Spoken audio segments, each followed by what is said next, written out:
Hi folks, welcome to Crisco's Corner. Unfiltered commentary. Not your truth, the real truth. Please like, share, and subscribe. And as always, thank you for your support.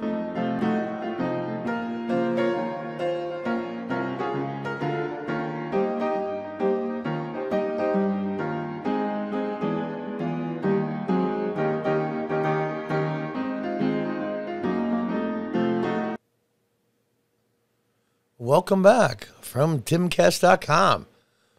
We're going to get some choice words here from our current president. The name of their article is that Biden in 2010, when asked about consequences for Afghan people after U.S. withdrawal,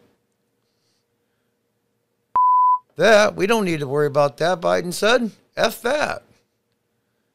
As President Biden's withdrawal from Afghanistan leaves behind a number of Afghans who assisted the U.S. government, newly surfaced reports show that Biden responded at that to a question about America's obligation to those people. The New Yorker reported in January 2002, Biden went to Kabul where he toured a new school, one that was bitterly cold with plastic sheeting over the windows and a naked bulb hanging from the ceiling. When the visit was over and Biden started to leave, a young girl stood a ramrod straight at her desk and says, "You cannot leave, you cannot leave." "I promise I'll come back," Biden told her. "You cannot leave," the young girl insisted. "They will deny me learning to read. I will read, and I will be a doctor like my mother. I will. America must stay." Good for her. You know, she's got a lot of backbone. In a 2004 interview, Biden said that the child was effectively telling him, "Don't with me, Jack.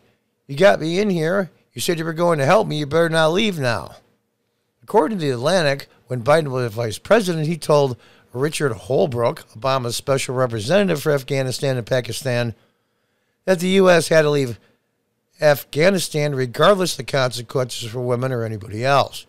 According to Holbrooke's diary, when he asked about American obligations to Afghans like the girl in the Kabul school, Biden replied with a history lesson from the final U.S. withdrawal from Southeast Asia in 1973.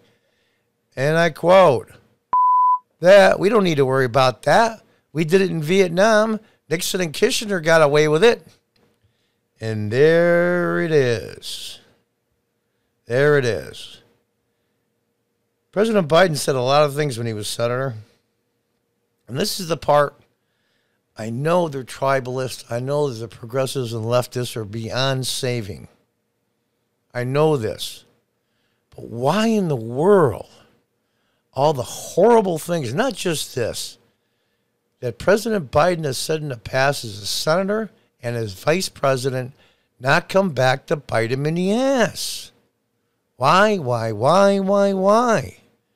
Remember that scathing statement that Kamala Harris made, now Vice President Kamala Harris? Well, there's a Freudian slip.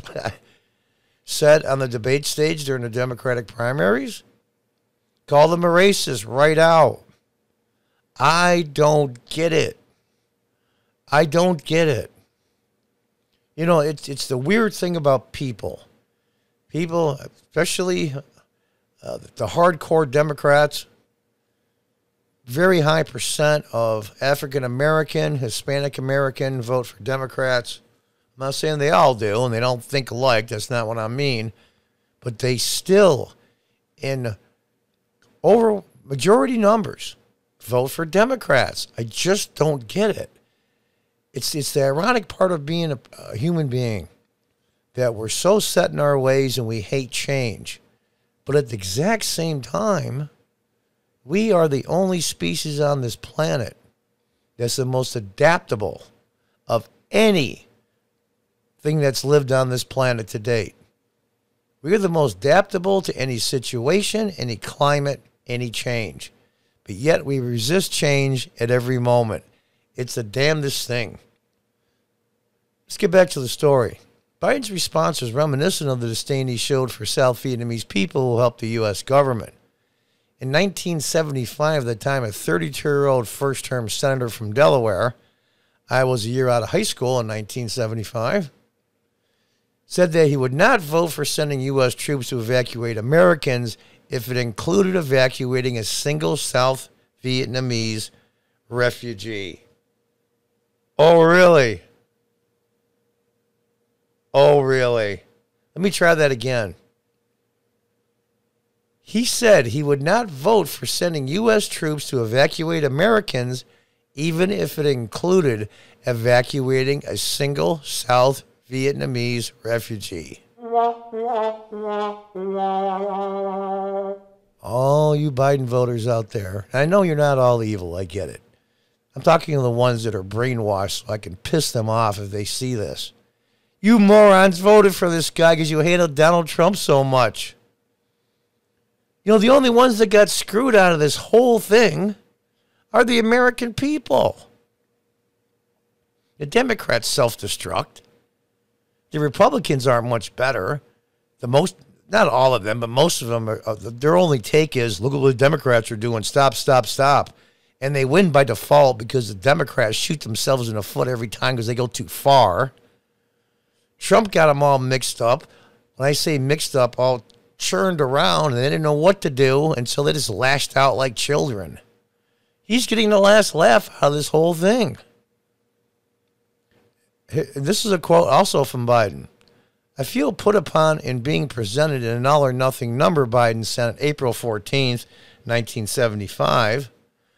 I will vote for any amount for getting the Americans out.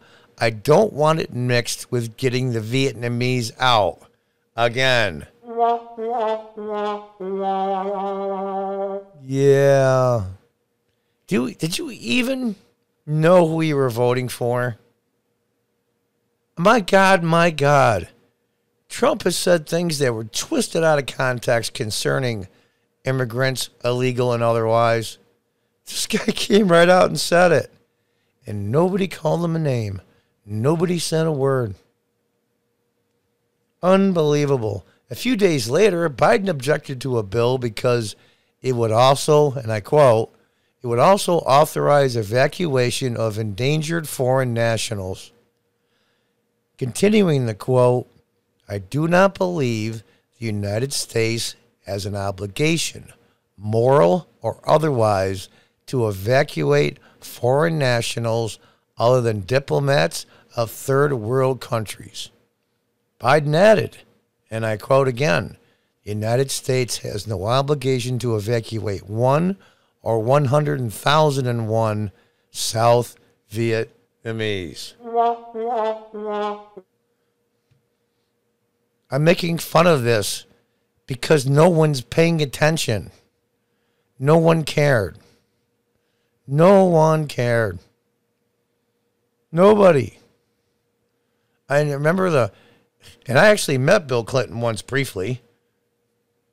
Bill Clinton said concerning Senator Robert Byrd, oh, don't be too hard on Senator Byrd, because the only way Democrats back then could make any gains politically is by being members of the Klan. and all of a sudden, nobody remembers that anymore. And I thought Bill Clinton was 10 times the president Barack Obama was. I don't care what he did in the Oval Office. I could care less. It's none of my business. He was a way better president for a Democrat. Way better. It's amazing to me. It is. I just don't get it. I'm going to read that quote again and let it sink in. Maybe I'll read it a little bit slower. Maybe it might be the same theory as talking louder to someone that doesn't speak English, like they're going to understand you better. But I'll try. It's an exercise in futility, but let's give it a shot.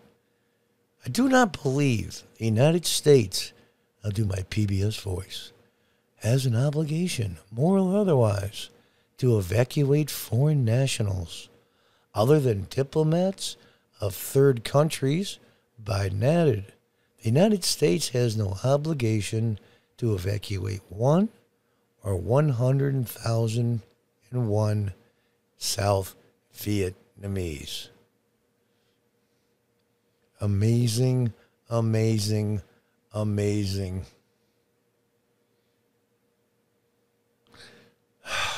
Until the next time, goodbye and good luck.